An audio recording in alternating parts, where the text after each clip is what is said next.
Hello friends, তোমরা সবাই কেমন আছো? চলে আসলাম আরও একটা নতুন ভিডিও নিয়ে। আজকে দেখতেই পাচ্ছ, স্নান টান করে একদম রেডি হয়ে গেছি। রেডি হয়ে যাওয়ার কারণটা হচ্ছে অনেক দিন পর একটা বিয়ের নিমন্ত্রণ পেয়েছি। আমার এক মামার বিয়ে, কল্যাণীতে। বিয়ে হয়ে গেছে, আজ হচ্ছে রিসেপশন। বিয়েতে সবাইকেই নিমন্ত্রণ করেছিল, কিন্তু আমরা কেউই যাইনি। বাবা গেছিলো আর মেসো গেছিলো আমাদের বাড়ি থেকে, আর কেউ যায়নি। আর মা আর আমি বাড়িতেই আছি, আর দিদা মামাদের বাড়িতেই আছে। বিয়েতে গেছে, কিন্তু বরযাত্রী হিসেবে যায়নি। তা মামাদের বাড়িতেই আছে। এখন সবাই রেডি হচ্ছিল, জানি না কে কত দূর রেডি হয়েছে জানি না। আর আমি এই ঘর থেকে এই ঘর হাঁটাহাঁটি করে যাচ্ছি, কখন রেডি হবে কি জানি না।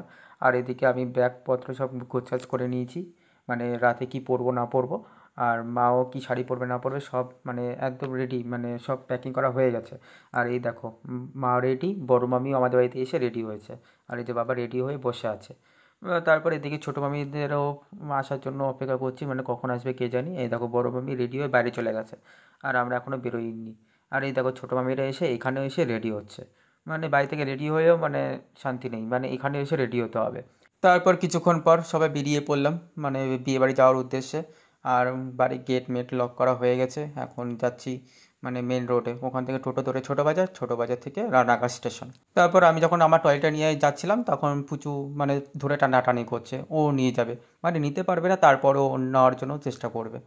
তারপর আর কি, বাকিটা ইতিহাস দেখতেই পেলে কেমন করে নিয়ে যাচ্ছিল। তারপরে এই যে টোটো ধরলাম, টোটো ধরে ছোটো বাজার, ছোটো বাজার থেকে ডাইরেক্ট রানাঘাট চলে আসলাম। তারপরে এই যে স্টেশনে চলে এসেছি। স্টেশনে এসে মাসি মেসোকে খুঁজছিলাম, মাসি মেসো আমাদের সাথে যাবে।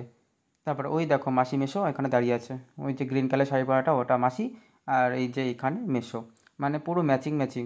বাবা আর মেসো সাদা শার্ট, আর মা আর মাসি পুরো একই রকমের শাড়ি, কিন্তু কালারটা আলাদা। তারপরে এই যে কল্যাণী স্টেশনে চলে আসলাম। এখন একটু রেস্ট নিচ্ছি, কৃষ্ণনগর ট্রেনটা ধরেছি। প্রচণ্ড পরিমাণে ভিড় ছিল ওই ট্রেনটা, তোমরা জানোই তো কৃষ্ণনগরের ট্রেনটা কতটা ভিড় হয়। তারপরে কিছুক্ষণ বসে থাকার পর স্টেশন থেকে বেরিয়ে এখন চলে যাচ্ছি অটো স্ট্যান্ডের দিকে। এখান থেকে আইটিআই মোড়ে চলে যাব। আইটিআই মোড়ের ওখানে যাওয়ার কারণটা হচ্ছে, ওখানেই আর কি রিসেপশনটা হবে। ফোন করে বলে দিয়েছিল যে ওখানে আর কি রিসেপশনটা হবে। আর ওখানে টোটাল 8খানা রুম বুক করেছে, সবাই ওখানেই থাকবে। এই যে ফাইনালি চলে আসলাম বিয়ে বাড়ি, রিসেপশন যেখানে হবে সেখানে। এখানে এসে দেখি সবাই চলে এসেছে, আমরাই বাকি ছিলাম। সবাই, কেউ বাকি নেই। তারপরে এই যে এখন লিফটের জন্য ওয়েট করছি, টোটাল চারজন চারজন করেও উঠতে পারবে। তারপরে আমি কিছুক্ষণ ওয়েট করার পর আর এই যে পৌঁছালাম। অলরেডি মা বাবা আগেই পৌঁছে গেছিলো, আর এখানে সবাই এসে গল্প করছে। এইখানে সবাইকে হঠাৎ দেখে আমি ক্যামেরাটা অফ করে দিচ্ছি, একটু লজ্জা লজ্জা লাগছিলো। তারপরে এই যে নিচে চলে এসেছি, এইখানে হচ্ছে নতুন মামিকে বসাবে। মানে বেশ সুন্দর করে সাজিয়েছে, কোনো কিছু বাকি নেই এখনও, প্রায় অনেক কাজই বাকি আছে, টুকটাক করে চলছে এখনও। এখন তো প্রায় দুপুর, ইভিনিংয়ের মধ্যে সব কমপ্লিট করে দেবে। আর আমার সাথে তানিও রয়েছে, বড় মামিও রয়েছে, দেখতে এসেছে। আর এটা হচ্ছে স্টার্টারের সেকশন, বিকেলের মধ্যে সব ডান করবে। এখন অনেক কিছুই বাকি আছে। আমি জাস্ট আসলাম তোমাদেরকে এক ঝলক দেখানোর জন্য, রাতে তো দেখাবই কতটা কি হলো না হলো। আর এটা হচ্ছে মেন কোর্স, আর হচ্ছে ডিসার্ট সেকশন। এই সেটটা ডিসার্ট সেকশন, আর ওদিকে হচ্ছে মেন কোর্সের সেকশন। তারপর এখান থেকে ঘুরে চলে গেলাম নিচে। আর এই দেখো, এটা আগে ছিল না, আমরা যখন এন্ট্রি করেছিলাম তখন এটা ছিল না, মামার আর মামির ছবি দেওয়াটা ছিল না। তাই এখন দেখলাম, আর তখন আমি ঠিকমতো ক্যাপচার করতে পারিনি এই গেটের ভিউটা। বেশ সুন্দর করে সাজিয়েছে, বেশ ভালোই লেগেছে। অনেক দিন পর একটা বিয়ের বাড়ির নিমন্ত্রণ পেলাম, তাও আবার মামার বিয়ে। তারপরে এই যে এখানে গণেশ ঠাকুরের মূর্তি, আর এখানে একটা করেছে সেলফি জোন, তোমাদেরকে দেখাচ্ছি। আর এটা হচ্ছে এন্ট্রি, আর এই যে সেলফি জোন, এখানে আমি একটা ছবি তুলেছিলাম। আর ওপর একটা করেছে সেলফি জোন। তারপরে আমরা দুপুরে খাওয়া দাওয়া করে বেরিয়েছি একটু, আমি আর তানি। আর বাদবাকি সবাই ওপরে গল্প করছে, ওরা মনে হয় না আর বেরোবে। তারপরে এদিক দিয়ে তো আমরা রাস্তাঘাট চিনি, দুর্গাপুজোর সময় তো এখান দিয়েই ঘুরে বেড়াই। আর এই ঘুরতে ঘুরতে চলে এসেছি, এই পাশে একটা মাঠ ছিল, মাঠের এখানে এসে দেখি খেলা চলছে।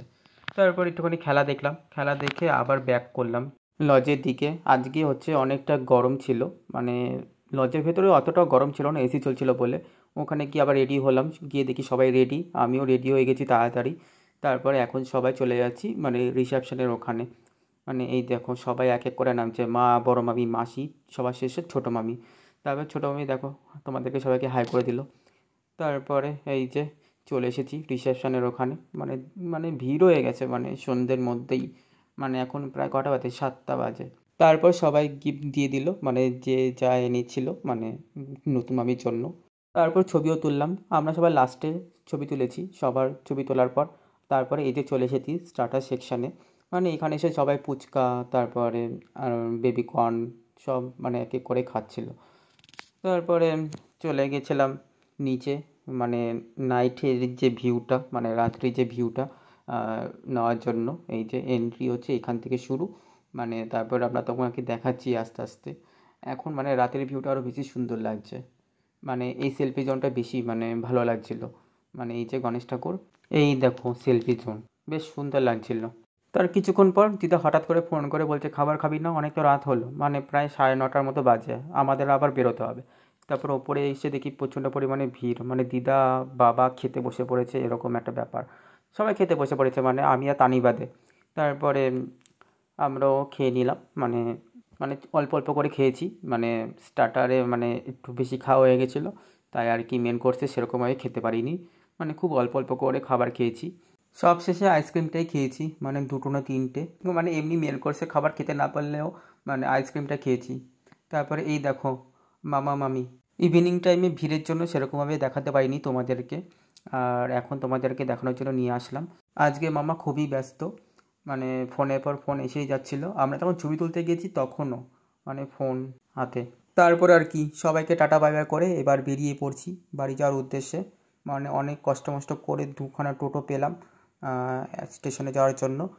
এখন তাড়াতাড়ি স্টেশনে যেতে পারলে হয়, লাস্ট ট্রেন হচ্ছে শান্তিপুর লোকাল, ওই ট্রেনটা না ধরতে পারলে হয়ে গেল। তারপর রাতে ভিউ দেখতে দেখতে চলে আসলাম কল্যাণী স্টেশনে। এই যে চলে এসেছি কল্যাণী স্টেশনে। এখানে এসে দেখছি যে যার মতো হেঁটে যাচ্ছে, মানে দিদা একদিকে, মা একদিকে, বাবা একদিকে, মানে সব ছাড়া ছাড়া, মানে কি হয়েছেটা কি সবার। তারপরে বুঝতে পারলাম সবাই অ্যাকচুয়ালি টায়ার্ড, মানে সবাই ক্লান্ত।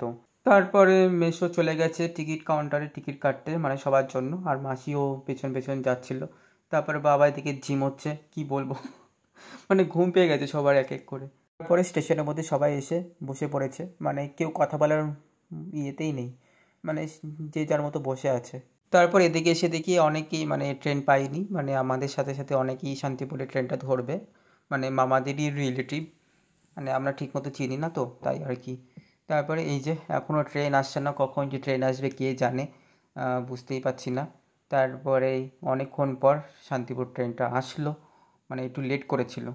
তারপরে এই যে সবাই এক এক করে বসে পড়েছে আলাদা আলাদা, দিদা একদিকে, মা মাসি মামি একদিকে, আমি আর তানি একদিকে, বাবা একদিকে, মানে কি সবাই আর ছাড়া ছাড়া, বিয়েবাড়ির থেকে বেরোনোর পর থেকে সবাই ছাড়া ছাড়া। তারপরে এই যে রানাঘাট স্টেশনে চলে এসেছি, এখন দিদা আর বাবা চলে যাবে টোটো করে, আর আমরা হেঁটে হেঁটেই যাব। আর মাসি মেশো এদিক দিয়ে বেরিয়ে গেছে, মানে মাসির বাড়ি হচ্ছে রথতলায়, আর আমরা যাব ছোটো বাজার, ছোটো বাজার থেকে টোটো ধরে আবার বাড়ি। ছোটো বাজারে এসে টোটোই পাই না, তাও অনেকক্ষণ দাঁড়িয়ে থাকার পর একটা টোটো পেলাম, এই যে অবশেষে বাড়ি পৌঁছালাম। চলো আজকের মতো এইটুকু, যদি এই ভিডিওটা ভালো লাগে তাহলে অবশ্যই একটা লাইক কমেন্ট শেয়ার আর সাবস্ক্রাইব করবেন। Tata bye bye all. আর ভালো লাগছে না, তাড়াতাড়ি ফ্রেশ হয়ে ঘুমোতে পারলে হয়।